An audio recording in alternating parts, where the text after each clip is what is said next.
హరే కృష్ణ అండి, పద్మావతి కిచెన్కి వెల్కమ్. ఈరోజు మీకు పెసరట్టు కూర చూపిస్తానండి. ఇదేంటంటే ఈ గ్లాసుడు పెసరపప్పు నానవేసానండి. తెల్లారి 8 నానేసాను. 3-4 గంటలు నానితే బాగా అట్లేమకి మీకు సాఫ్ట్గా వస్తాయి. ఇలా ముక్క విరిగిందంటే నానిపోయింది అనమాట. ఈ పప్పు నానిపోయిన తర్వాత దీనికి కావాల్సినవి ఏంటంటే ఈ పప్పు మిక్సీలో వేసుకుని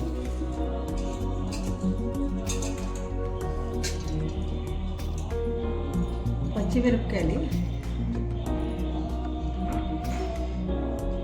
ఒక 3 పచ్చిమిరపకాయలండి, ఒక 3 ఎండుమిరపకాయలు, కొంచెం జీరా,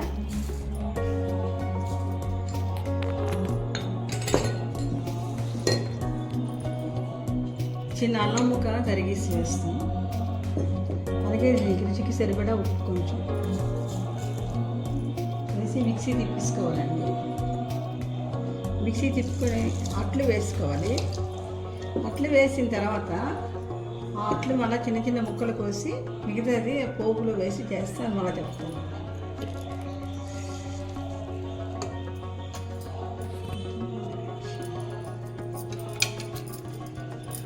మిక్సీ తిప్పేసాక ఇందులో అంటే పచ్చిమిరపకాయలు, జీలకర్ర, కొంచెం ఉప్పు, ఎండుమిరపకాయలు, చిన్న అల్లం ముక్క వేసి రుబ్బేసానండి. మిక్సీ తిప్పాను. ఇప్పుడు ఇవి అట్లు వేసుకున్న తర్వాత అట్లు ముక్కలు కోసుకోవాలండి. ముక్కలు కోసుకున్నాక కొంచెం ముక్కుల్లోని నూనె వేసి కొంచెం శనగపప్పు, మినపప్పు, ఆవాలు, 2 ఎండుమిరపకాయలు, కరివేపాకు, 2 పచ్చిమిరపకాయలు ఇవన్నీ చిన్న చిన్న ముక్కలు తరిగి పోపు వేస్తామండి. పోపు వేసాక ఈ అట్లు వేసి ముక్కలు కోసి అందరూ వేసిస్తాము. వేసేసాక చింతపండు కొంచెం నానేసుకోవాలండి. చింతపండు జ్యూస్ వేస్తాం. కొంచెం వాటర్ కూడా వేయచ్చు. దాన్ని మూత పెట్టేసి కొంచెం కింద మీద కడిగి పెట్టేసిన తర్వాత కొంచెం కుక్ అవుతుంది. మసాలా అంతా దానికి పడుతుంది. పడిన తర్వాత కొంచెం నూనె వేస్తామండి. ఈ నూనెపప్పు, జీరా, 2 ఎండుమిరపకాయలు వేసి మిక్సీ తిప్పామండి. ఇది ఈ నూనె పొడి వేసుకుంటాం.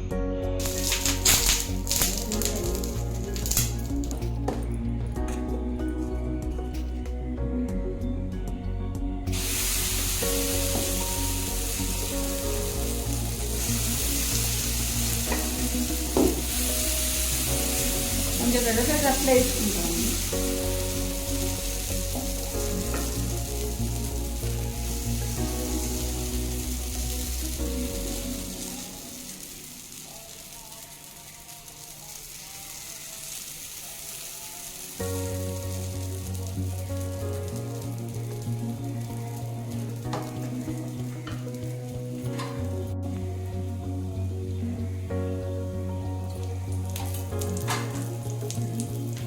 కాలిపోయిందండి. తిరగేసుకుంటాం. కొంచెం వేస్తాం. ఇంకోటండి అట్టు కాలిపోయింది. ఇలా కావాలి. ఈ అట్లన్నీ ఒక 2-3 అవుతాయి.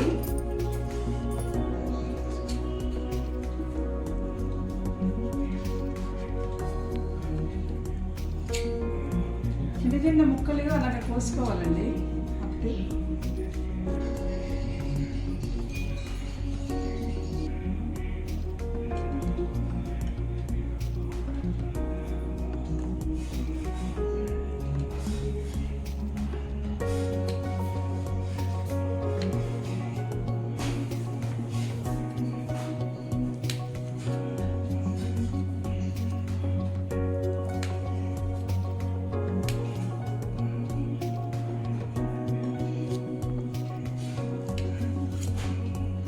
ఇలా కత్తిరి కూడా పెట్టి కట్ చేసేసుకోవచ్చండి. ఈవెన్గా వస్తాయి.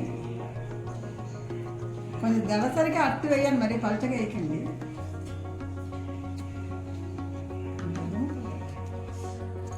ఏంటండి మూకుడు కాలేస్తాం. ఇందులో కొంచెం నూనె ఎక్కువే పెడుతుంది. ఎక్కువ మరీ అంత కాదు కానీ 2-3 పెద్ద చెంచాలి వేసుకున్నాక ఇందులో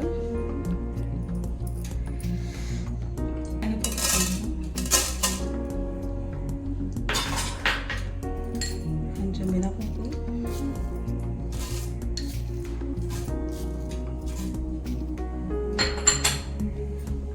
కొంచెం ఆవాలు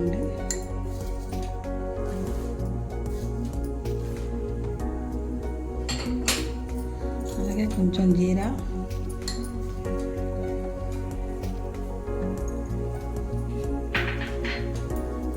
కొంచెం కరివేపాకు. ఈ కరివేపాకు కొంచెం ఎండిపోయింది, ఇలా ఇలా ఇలా చేస్తే మీకు క్రష్ చేస్తే బాగా వాసన వస్తుంది. లేదా పచ్చి కరివేపాకు ఉంటే పచ్చి వేసుకోండి.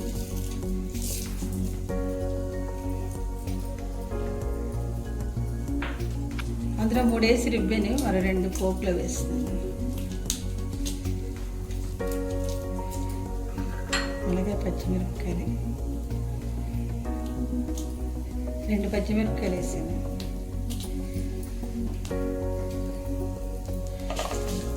కొంచెం పోపు వేసానండి.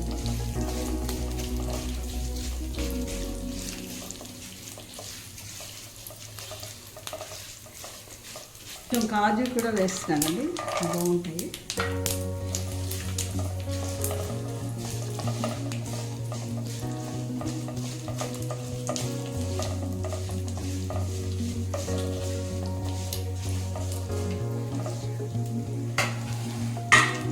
ఇప్పుడు ఈ పెసరట్లు ఆ గ్లాసుడి పప్పుకి 4 గట్లు పెద్ద పెద్ద అంటే కొంచెం తిగ్గా వేయాలి, మరీ తిగ్గా కాకుండా మీడియం సైజ్. ఇలా ముక్కలు కోసుకుని ఇందులో వేసేయాలండి. గ్లాసు పప్పుకి ఇంత కూర అవుతుంది. చిన్న గ్లాస్ అయితే సరిపోతుంది.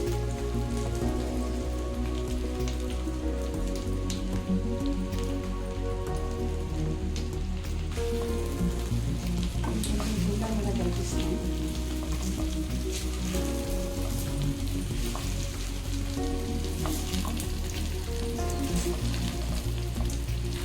కనిపిస్తున్న తర్వాత ఇంకా చింతపండు కొంచెం నానేసుకున్నాం కదండి, ఒక నిమ్మకాయ సైజ్ అంత వేసాను చింతపండు.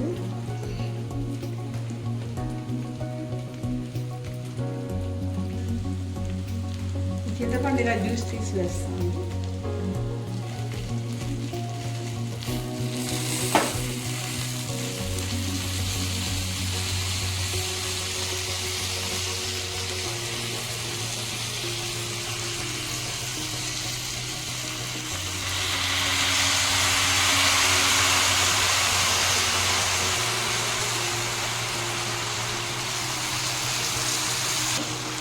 కొంచెం వాటర్ వేస్తున్నాను.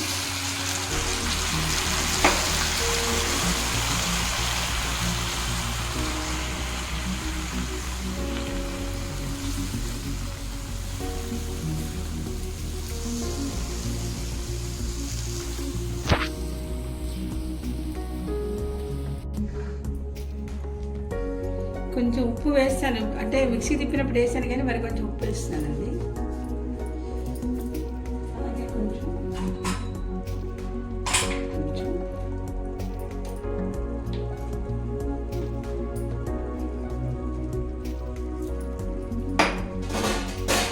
ఇలా కింద మీద కలిపి పెట్టిస్తాము, దగ్గరికి అయిపోతుంది మూత పెట్టిస్తే. ఇది కుక్ అవుతుందండి బాగా, ఇందులో మసాలా బాగా పడుతుంది.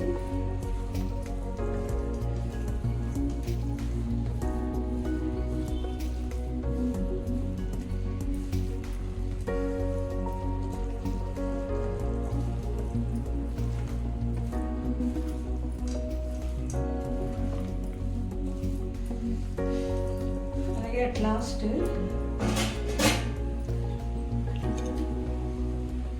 ఉల్లిపప్పు, జీరా, ఎండుమిరపకాయలు వేసి తిప్పాను.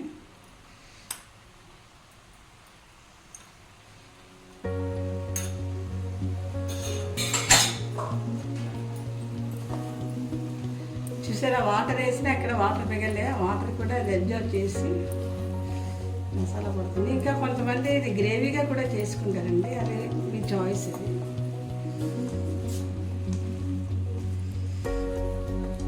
ఇలా అన్నీ వేసేసిన తర్వాత దీని మీద మూత పెట్టేసి ఒక 2 నిమిషాలు మసాలా పడుతుందండి. సిమ్లోనే ఒక 2 నిమిషాలు కుక్ కావాలండి. ఇగోటండి ఇలాగ అయిపోయింది. దగ్గరగా చూసారా, వాటర్ వేసినా సరే అబ్జర్వ్ చేసింది. కొంచెం నూనె వేస్తాం మన లాస్ట్లో. అయిపోయిందండి, గుమగుమలాడుతూ పెసరట్టు కూర. ఇది అన్నంలో అద్దుకు తింటారు, లేదా స్నాక్ ఐటమ్ కింద కూడా తింటే చాలా బాగుంటుంది.